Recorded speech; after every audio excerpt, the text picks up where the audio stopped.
네, 여러분 안녕하십니까? 안녕하세요. 이렇게 오랜만에 뵙게 되었고 더 말씀을 전할 수 있는 특권과 기회를 인해서 감사합니다. 항상 제 기도 속에 우리 샌루이스 교회가 있습니다. 그래서 여러분이 기도하시는 모든 그 기도 제목들이 하나님 앞에 상달이 되고 또 가장 적당한 때에 또 응답 받을 수 있기를 진심으로 소망합니다. 오늘 제가 함께 나누고자 하는 말씀은 죄를 사하는 권세라는 제목으로 말씀을 나누겠는데요.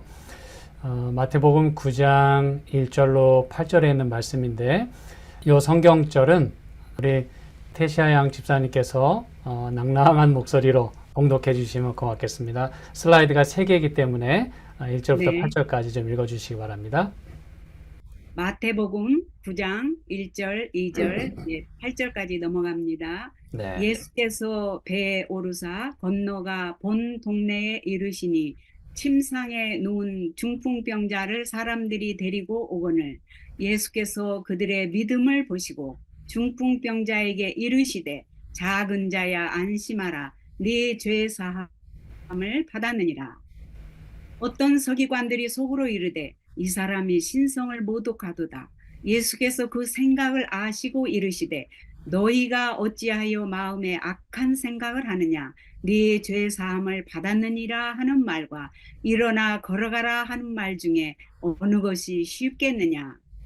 그러나 인자가 세상에서 죄를 사하는 권능이 있는 줄을 너희로 알게 하려 하노라 하시고 중풍병자에게 말씀하시되 일어나 네 침상을 가지고 집으로 가라 하시니 그가 일어나 집으로 돌아가거늘 무리가 보고 두려워하며 이런 권능을 사람에게 주신 하나님께 영광을 돌리니라. 아멘. 네, 아멘. 고맙습니다. 예수님이 엄청난 말씀을 하셨습니다. 내 죄사함을 받았느니라. 왜냐하면 아무나 이런 말을 할 수 있는 것이 아니기 때문에 그렇죠.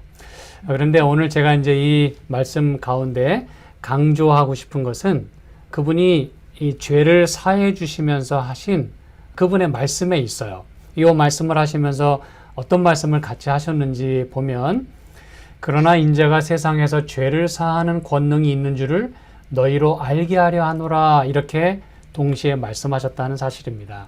그러니까 내 죄사함을 받았다 뭐 그렇게만 하시고 끝난 것이 아니라 내가 인자가 세상에서 죄를 사하는 권능이 있는 줄 너희로 알게 하려 하겠다 이렇게 말씀하셨어요. 여러분 뭐 그분이 과시하시는 것일까요? 아니면 뭐 자랑하시는 것일까요? 주목할 것은 이 중풍병자 이야기를 하는 마가와 누가의 글, 마가복음 2장 10절과 누가복음 5장 24절에 보면 이 중풍병자 이야기를 하면서 인자라는 단어가 신약에서 제일 처음 등장합니다. 그게 이제 왜 중요한지 여러분이 좀 같이 이렇게 생각하시면서 말씀을 들으시면 좋겠어요. 이 마태의 경우는 요 앞에 뭐 인자라는 말을 이제 순서가 다르기 때문에 하시긴 하셨지만 어쨌든 이 중풍병자를 고치시면서 그분이 당신 자신을 인자라고 가장 먼저 표현하셨다는 것이에요. 참 중요하지 않을 수가 없습니다. 여러분, 성경에서 말하는 인자는 예수님 자신을 가리키는 말입니다. 그렇죠? 예수님이 즐겨 자기 자신을 인자라고 이렇게 말씀하셨어요. 물론 구약에서도 예수님을 인자로 묘사를 합니다. 구약 어딘지는 제가 잠시 후 말씀드릴게요. 중요한 것은요, 예수님이 역사적 그리고 예언적 그리고 성경적 인물이심을 드러내기 위해서 이 인자라는 단어를 사용하셨지만 이제 그거보다 사실 더 중요한 건 뭐냐면 그 인자가 무슨 일을 하기 위해 이 땅에 오셨는지, 그렇죠? 지금 그 이름으로 뭘 하고 계신지를 그분이 말씀하기를 원하신다는 것이에요.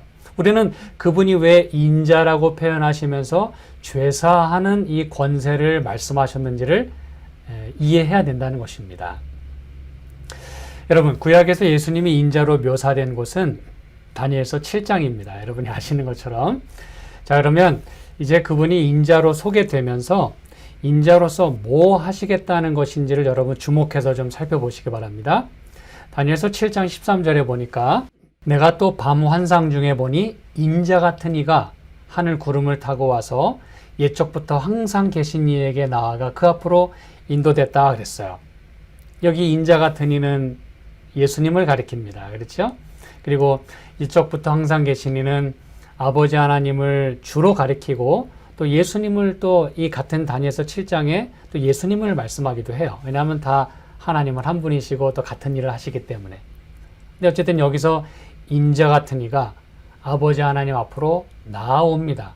여러분, 인자로서 처음 성경에 가장 먼저 묘사가 되면서 예수님을 인자로 이렇게 표현하시면서 인자로서 뭐 하시려고 지금 여기 아버지 앞에 인도되셨냐 이것입니다. 여러분이 그걸 놓치시면 안 돼요. 인자 같은 이가 예수님께서 아버지 하나님 앞에 오십니다. 14절에 이어서 보니까 그에게 권세와 영광과 나라를 주고 또 그의 권세는 소멸되지 아니하는 영원한 권세고 그의 나라는 멸망하지 아니할 것이라고 말씀합니다. 지금 인자가 등장하시면서 그분이 뭘 받으세요? 영광과 나라뿐만 아니라 권세를 받으십니다. 그렇죠? 네, 권세. 이 아까 우리가 마태복음 9장에 인자가 죄를 사하는 권세가 있다라고 말씀하셨잖아요. 여러분이 그 말씀을 염두에 두시고 이 말씀을 함께 보시면 여기 인자가 처음 등장하는데 그분이 권세를 받으세요. 그런데 다시 여러분에게 질문드리지만 뭐 하시려고 예수님의 아버지 하나님께 지금 나아가시는가? 이제 바로 뒤에 보면 나옵니다. 7장 22절에 보니까 옛적부터 항상 계신 이가 와서 여기선 또 예수님이 이분이세요. 옛적부터 항상 계신 이가 지극히 높으시니 그의 성도들을 위하여 원한을 풀어주셨다 그랬어요. 그리고 때가 이르니까 성도들이 나라를 얻었다 그랬어요. 여기 나라뿐만 아니라 권세와 영광이 동시에 포함이 되겠죠. 그렇죠? 여러분, 예수님께서 인자로서 아버지 하나님 앞에 왜 인도되셨다고 성경은 말합니까? 이 중요한 이 예언서인 다니엘서 7장의 말이죠. 바로 성도들을 위하여 개역 성경에 보면 신원하기 위하여 오셨다라고 말씀을 합니다. 원한을 풀어주기 위해서. 여러분, 이 성도들을 위한 심판, 이건 바로 성도들을 위한 예수님의 중보를 말하는 것입니다. 그렇죠? 그러면 우리를 위한 예수님의 이 중보는 내용이 무엇입니까? 뭘 하시는 것입니까? 바로 성도들의 죄를 용서하고 희고 깨끗하게 만드시는 과정이에요. 그래서 우리로 하여금 거룩하게 하시고 또 우리로 하여금 정결하게 하셔서 아버지 하나님 앞에 설 수 있도록, 그래서 결국 그분과 더불어 나라와 영광과 권세를 다 얻을 수 있도록 지금 예수님이 하시는 일이 바로 이것입니다. 누구로서? 인자로서 말이죠. 그렇죠? 여러분, 인자로서 이 일을 하신다는 게 참 의미가 있어요. 왜냐하면 예수님이 이 땅에서 우리를 위해서 돌아가셨고 인간으로 오셔서 그리고 하늘에 가셔서 지금 이 중보 사업을 하시지만 여전히 그분은 누구시라고요? 인자라는 것입니다, 여러분. 참 감동이에요. 그냥 이 땅에 사람으로 오셨다가 잠깐 흙탕물에 이렇게 발 한번 담그고 다 씻고 잊어버리고 하늘 가서 딴 일 하시는 게 아니라 여전히 우리를 위하여 이 죄 많은 우리와 아직도 엮이셔가지고, 그쵸? 그 인연과 그 언약을 끊지 못하시고 말이죠. 잊지 못하시고 우리를 위해서 여전히 그분이 사람의 아들로서 인자로서 여전히 그 양손과 이 발에 그 못자국을 그대로 포함한 채, 그대로 소유한 채 영원히 인간이기를 포기하지 않으시고, 그렇죠? 히브리서 2장에 보면 우리 형제라 칭함을 부끄러워하지 않으시고 여전히 인자로서 지금도 우리를 위해서 중보하신다는 얘기예요. 우리의 죄를 씻어주시는 일을 하신다는 것입니다. 이 목적 때문에 예수님의 하나님 아버지 앞에 나아가시는 것이고, 이 사실은 신약의 많은 말씀이 증거하고 있어요. 대표적으로 요한일서 2장 1절에 보니까 만일 누가 죄를 범하여도 아버지 앞에서 우리에게 대언자가 있으니, 그분이 누구세요? 곧 의로우신 예수 그리스도시라. 인자로서 아버지 앞에서 우리를 대언해 주시는, 참 놀라운 말씀입니다. 그래서 인자가 죄를 사하는 권세가 있다고 하신 이 말씀은 대단히 중요한 의미를 내포하고 있어요. 인자가 도대체 뭐 하는 분이냐 이거예요. 이 땅에 왜 오셨냐 이거예요. 바로 예수님께서 영원한 인자로서, 그렇죠? 하나님 앞에 우리가 흠없이 설 수 있도록 우리의 죄를 씻어주시는 일을 하시는 분이라는 것입니다. 물론 우리는 누가복음 19장 10절에서 인자에 온 것은 잃어버린 자를 찾아 구원하려 함이니라 라는 인자의 이 땅에 오신 목적을 우리는 잘 알고 있어요. 그렇죠? 우리를 용서해 주시고 구원해 주시는 거예요. 그래서 결국 우리도 하나님 앞에서 나라와 영광과 권세를 얻게 하시려고 말이죠. 그렇죠? 그러므로 여기 인자가 세상에서 죄를 사하는 권세, 권능이 있는 줄 너희로 알게 하려 한다. 이 말씀은 뭐 자신을 드러내려고 하시는 것이 아니라 내가 인자로서 이 땅에 온 것은 바로 이 목적 때문에, 즉 죄를 사해 주기 위해 온 것임을 잊지 말라고 그분이 힘주어 말씀하시는 것입니다. 그리고 여러분 여기 죄를 용서해 주신다고 할 때 권세, 권능이란 표현을 사용하셨어요. 아까 저희가 다니엘서 7장에서 살펴본 나라, 영광, 권세 받으신 것과도 관련이 있는데요. 이 권세라는 것을 살펴보면 저희 형 김춘수 목사님의 그 마가복음 묵상 노트에서 제가 좀 글을 좀 발췌했는데 이런 그 묵상을 기록을 했어요. 예수는 자신에게 죄를 사하는 권세가 있다는 것을 사람들에게 알리시기 위해 그렇게 하신 것이라고 했다. 이 권세에 사용된 헬라어 엑소시아는 자격이나 권위, authority를 뜻한다. 기적을 행하기 위해서는 디나미스, 즉 힘과 능력, 파워가 요구되지만 죄의 용서는 파워의 문제가 아니라 권한의 문제이다. 그래서 병을 고치는 일은 인간의 방법으로도 가능하겠지만 죄를 사하는 일은 오직 예수만이 하실 수 있는 것임을 보여주신 것이다 라고 묵상을 했어요. 참 감사한 일입니다. 그렇죠? 죄를 사하는 일만큼은 아무나 하는 게 아니라는 것이에요. 힘 있다고 되는 게 아니라는 것입니다. 이거는 권세에 관련된 문제예요. 권한. 누가 그 일을 하실 수 있는 자격이 있느냐, 이 얘기입니다. 그렇죠? 예수님은 하나님 아버지께 모든 권능을 받으셨어요. 그래서 자격이 있으신 겁니다, 여러분. 무슨 얘기인지 아시겠죠? 예. 그 이유 때문에 예수님은 병자를 고치시면서 죄를 사하는 권세에 대해서 말씀을 이렇게 힘있게 하신 거예요. 게다가 감사한 것은 누가복음 5장 20절에 보니까 이 누가만이 이 시제를 달리하고 있어요. 그 텐스, 이게 무슨 말이냐? 내 죄사함을 받았다라고 예수님 말씀하실 때 누가는 이 말씀을 어떻게 이해했냐면 Your sins have been forgiven. 너의 죄가, 이 시제가 뭡니까? Perfect tense예요. 이미 용서받았다라고 기록을 하고 있다는 사실입니다. 여러분 이거 알고 계셨습니까? 이 병자가 예수님을 만나겠다고 마음을 먹고 용서받기 위해 나아올 때 이 병자가 뭐라 얘기하기도 전에 예수님 뭐라 말씀하신 거예요? 내 죄사함을 받았다. 언제? 이미 완료됐어요. 그때 예수를 만나려고 나아오기로 마음 먹었을 때 그가 죄 용서를 받고 싶은 그 간절한 마음으로 하나님을 그 마음으로 찾을 때 이미 그의 죄는 용서받았다는 사실을 예수님이 여기서 말씀하고 계셨다는 사실입니다, 여러분. 얼마나 감사한 일입니까? 그렇죠?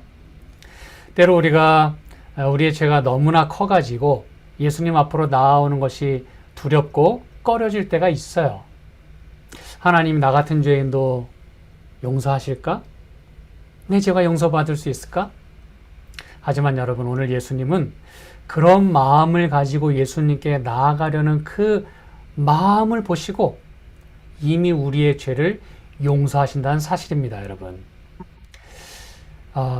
근데 사단은 우리로 주님 앞에 나아가지 못하게 하려고 노력을 해요. 다음의 말씀을 보시기 바랍니다. 사단이 그대에게 와서 너는 큰 죄인이라 하거든 그대는 그대의 구주를 쳐다보고 그의 공로에 대하여 말하라. 그대에게 도움이 될 것은 곧 그의 빛을 바라보는 것이다. 그대의 죄를 자복하라. 그러나 원수에게 말하기를 그리스도 예수께서 죄인을 구원하시려고 세상에 임하셨다는 것과 또 그대가 구원을 받는 것은 그의 비할 데 없는 사랑으로 말미암아 되는 것이라고 하라 그랬어요. 네. 우리는 우리 자신을 바라보며 네가 무슨 이래가지고 하나님 앞에 설 수 있단 말이냐? 사실 사단의 음성이에요. 십자가에서 이루어진 그 죄의 용서를 받아들이지 못하게 하려고 애를 씁니다. 근데 여러분, 하나님은 사랑이시기 때문에 병자의 죄도 용서해 주시고 병도 낫게 해 주셨어요. 그래서 그 과정을 마무리하면서 성경은 예수님이 그 병자에게 이렇게 말씀하셨음을 여기 이야기합니다. 일어나 내 침상을 가지고 집으로 가라 이렇게 말씀하셨어요. 여러분, 이 말씀 또한 대단히 중요한데요. 왜냐하면 말로만 죄 용서하시고 끝난 게 아니고 결국은 병까지 고쳐주시고 또 그로 일어나게 하셨기 때문입니다. 그렇죠? 네. 그토록 그가 원했던 죄의 용서도 해주시고 또 아픈 병에서도 낫게 하심으로 예수님은 이 사람에 대해서 이제 할 일을 끝내셨어요. 그런데 예수님의 이 말씀 가운데서 한 가지 더 살펴볼 것은 그냥 죄 용서해 주시고 병 낫게 해주신 걸로 끝났으면 됐는데 왜 굳이 침상을 가지고 가라고 하셨을까요? 한번 생각해 보신 적 있으십니까? 자기의 그 옛전의 모습을 기억하고 살라. 네, 감사합니다. 여기 이렇게 자리도 좁고 어지럽혔으니 네 거 가지고 가라 이렇게 얘기하신 걸까요? 그럴 것이었으면 지붕 뚫어가지고 이 난장판 된 거 이거 지붕이나 고치고 가라고 아마 말씀하셨어야 됩니다. 그렇죠? 근데 그 와중에서 침상을 가지고 가라 그러셨어요. 그것도 사용된 문법을 보면 특이합니다. 원래 정상적이라면 명령을 할 때는 현재형을 쓰게 돼 있어요. 그런데 헬라어 문법에만 있는 과거형으로 명령을 하십니다. 참 신기하죠, 그렇죠? 네. 그 문법이 그래요.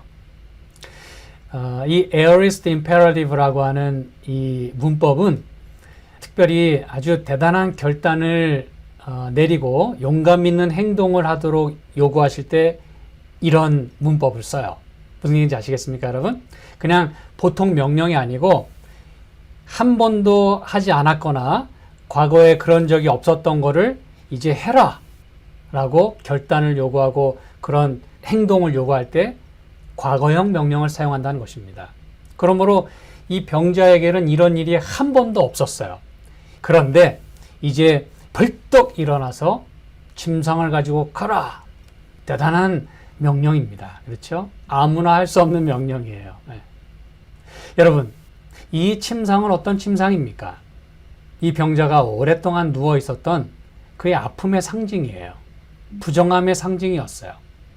가슴 아픔에 자기 몸뚱아리 같은 침상이었습니다. 그 침상과 자기는 하나였어요. 그런데 회복된 후에 그것을 가지고 감으로써 자신도 주님의 치료와 구원을 잊지 않을 뿐 아니라 그를 알았던 사람들이 주님의 능력과 권세를 받아들이고 영접하고 그들도 예수님을 믿도록 하시기 원하셨기 때문입니다, 여러분. 다시 말하면 그가 어떻게 나음을 입었으며 어떤 사람으로 바뀌었는지에 대한 산 증거물로서 가지고 가라고 말씀하신 거예요. 리마인더로서 말이죠. 증거와 리마인더로서. 그랬기에 성경은 이 기사의 맨 마지막을 이렇게 장식을 합니다. 마태복음 8절에 보니까 무리가 보고 두려워하며 이런 권능을 사람에게 주신 하나님께 영광을 돌렸다라고 기록을 합니다. 여러분, 이건 놀라운 일을 행하신 하나님에 대하여 우리가 가져야 할 마땅한 반응임을 여기 얘기해 주고 있어요. 그렇죠? 이런 놀라운 일을 경험하고도 하나님을 두려워하지 않고 영광을 돌리지 않는다면 이상한 이야기라는 것입니다. 정상적이라면 이렇게 해야 된다는 것이에요. 그런데 여러분, 두려워하고 영광을 돌린다는 이 표현 어디서 많이 들어본 말씀 아닙니까? 바로 요한계시록 14장 7절에 있는 이 세 천사의 기별 가운데 첫째 천사의 기별의 내용과 같은 말씀이에요. 여러분, 이게 바로 예수님께서 병자를 고쳐주신 목적인 것입니다. 뭐 하도록? 하나님을 두려워하고 그 하나님께 영광을 돌리도록 하기에 말이죠. 여러분, 세 천사의 기별이 우리에게 주어졌고 우리가 외쳐야 할 기별인데 우리는 사람들에게 나아갈 때 뭘 갖고 가야 할까요? 힌트를 드리자면 이 병자는 침상을 가지고 돌아갔습니다. 그리고 무리가 그를 보고 하나님께 영광을 돌렸어요. 그러면 나는 무엇을 들고 가야 할까요? 다시 말해 나는 나의 침상은 무엇입니까? 난 뭘 가지고 사람들 앞에 가서 증거해야 됩니까? 여러분, 내가 변화되었다고 하는 증거물을 가져간다면 사람들이 보고 하나님을 두려워하고 그분께 영광을 돌리지 않겠습니까, 여러분? 그렇죠. 네. 그러므로 여러분, 새 천사의 기별은 말로만 한다고 되는 게 아닙니다. 뭔가 증거물이 있어야 돼요. 네. 내 삶으로 보여주는. 그런데 여러분, 여기서 잘 보실 것은, 놓치지 말 것은 어떤 하나님께 영광을 돌렸다고 여기 말해주고 있어요? 이런 권능을 사람에게 주신 그 하나님께 영광을 돌렸다고 그랬어요. 여러분, 여기 말하는 권능, 권세, 이 단어는 아까 요 바로 전에 나오는 인자가 죄를 사하는 권세가 있다고 하실 때 그 권세랑 똑같은 단어입니다. 바로 예수님의 권세와 권능을 의미해요. 그런데 여러분, 이걸 사람에게 주셨다는 말이 무슨 의미입니까? 그렇죠? 이런 권능을, 이런 권세를 사람에게 주신, 뭐 의심할 여지 없이 분명 이 병자가 이런 권세를 받았다는 얘기인데 그러면 무슨 권세를 말하는 것일까요? 사람들이 이 사람을 보고 놀랐어요. 그렇죠? 하나님을 두려워하게 되었어요. 근데 병이 나은 것도 놀라운 일인데 권세를 받아서 그런지 뭔가 다르다는 것을 볼 수가 있었어요. 그럼 여러분, 제가 다시 질문 드립니다.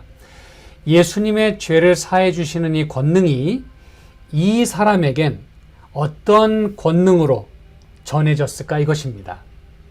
예수님의 권세가 이 병자에겐 어떤 권세로 트랜스퍼 되었을까, 이것입니다. 제가 답을 드리죠. 요한복음 1장 12절에 이렇게 말씀합니다. 한번 같이 읽어볼 수 있으면 좋겠어요. 뭐 뮤트를 하셨든지 아니면 언뮤트를 하셨든지. 영접하는 자, 곧 그 이름을 믿는 자들에게는 하나님의 자녀가 되는 권세를 주셨으니 라고 말씀합니다. 여러분, 놀라운 말씀이 아닐 수가 없어요. 그렇죠?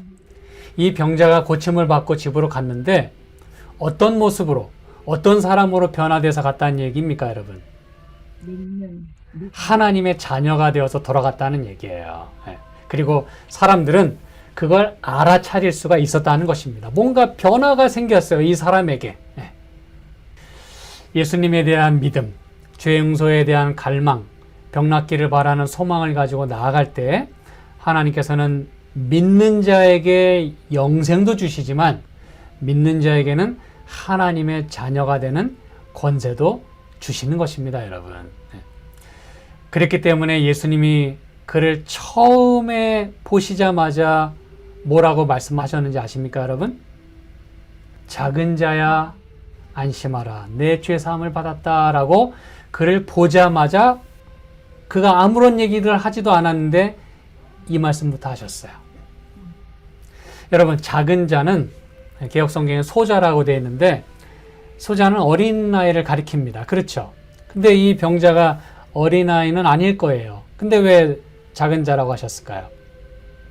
영문에 보니까, 또 원문에 보니까 son이라고 번역이 됩니다. 아들아 라고 부르셨다는 얘기예요. 이게 여러분 무슨 얘기인지 아시겠습니까?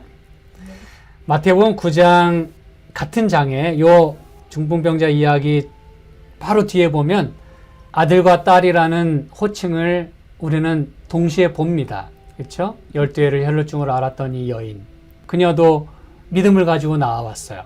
그때 딸이라는 칭호를 받습니다. 그리고 죄 용서함을 받습니다. 여러분, 이들은 예수님을 보자마자 죄 용서도 받았을 뿐만 아니라 이미 하나님의 자녀가 되었다는 얘기예요. 왜냐하면 그들이 예수님께 나올 때 뭘 가지고 나왔어요? 믿음을 가지고 나왔어요. 영접하는 자, 곧 그 이름을 믿는 자들에게는 하나님의 아들과 딸이 되는 권세를 주셨기 때문에 이미 그들은 아들과 딸이에요. 그래서 예수님이 아들아 라고 먼저 부르시고 내 죄사함을 받았느니라 라고 말씀하신 것입니다. 여러분이 믿음을 가지고 예수님께 나아가면 바로 하나님의 아들과 딸이 되는 것입니다. 이 중풍병자는 병자로 왔다가 다 나음을 입고 돌아갔어요. 감사하죠? 네. 그리고 이 중풍병자는 죄인으로 왔다가 하나님의 아들이 되어서 돌아갔습니다. 얼마나 감사하고 기쁜 일입니까, 여러분? 그렇죠? 이제 예수님의 목표는 이 나음을 입은 사람이 회복의 상징이고 예수님을 오래도록 잊어버리지 않을 증거물을 가지고, 즉 침상을 가지고 가족과 이웃을 구원하는 것이 이제 예수님의 목표였어요. 죄인이 하나님의 아들이 되었듯이 그들도 하나님의 자녀가 되도록 말이죠. 그래서 이 사람의 마지막 모습을 영감의 글은 이렇게 묘사를 하는 것입니다. 고침을 받은 중풍병자의 집에서는 그가 자기 가족들 앞에서 불과 얼마 전에 천천히 운반되어 갔던 침상을 가뿐히 들고 들어오자 크게 기뻐했다 그랬어요. 얼마나 놀랬겠습니까, 여러분, 가족들이. 그러면서 그는 든든하고 자유로운 발걸음으로 걸었다 그랬어요. 그의 얼굴 표정 하나하나에 기쁨과 소망이 새겨져 있었다. 그리고 순결과 화평의 표정이 죄와 고통의 흔적들을 대신하였다. 그 집에서는 기쁜 감사의 기도가 올라갔으며 하나님께서는 소망이 없는 자들에게 소망을 회복시키고 고통받는 자들에게 힘을 주신 당신의 아들을 통하여 영광을 받으셨다. 이 사람과 그의 가족은 그들의 생애를 예수께 바칠 준비가 되어 있었다. 어떠한 의심도 그들의 신앙을 흐리게 하지 않았으며 어떠한 불신도 그들의 어두웠던 가정에 빛을 비추신 예수께 대한 충성을 파괴하지 못했다. 이렇게 기록을 하고 있습니다. 이런 결과를 본 그 당사자와 그 가족들, 그들은 이제는 더 이상은 어두움 가운데 거하지 아니하고 빛을 주신 예수님께 생애를 완전히 다 바치게 되었고 그 예수님께 대한 충성을 끝까지 가지게 되었다라고 아름답게 장식하고 있습니다. 여러분, 우리가 보인 반응과 같이 예수님의 십자가의 보혈로 죄의 용서함을 받고 구원을 받았기 때문에 그분을 위해 희생하는 것은 이제 자연스러운 일이 되었어요. 영광을 돌려야 된다는 것입니다. 저는 이제 오늘 말씀을 제가 마무리하면서 이 사람의 마지막 모습처럼 우리도 주님의 이름에 영광을 돌리고 나를 구원하신 주님을 위해 우리의 전 생애를 주님께 바치지 않으시겠습니까, 여러분? 아멘. 여러분이 어떠한 상태로 이 자리에 왔든지 간에 어떤 상태로 주님 앞에 나왔든지 상관없습니다. 몸이 아픈 상태로 오셨고 마음에 상처를 갖고 오셨고 또 죄인으로 예수님 앞에 나아오셨어요.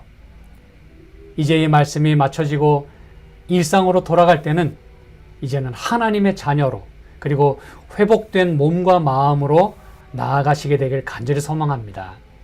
그리고 우리의 삶을 통해서 내가 하나님의 아들과 딸로 살아갈 뿐만 아니라 우리의 가족과 이웃도 하나님의 자녀가 되는 놀라운 경험을 하시게 되기를 간절히 바라면서 말씀을 마치겠습니다. 아멘. 아멘. 감사합니다, 목사님.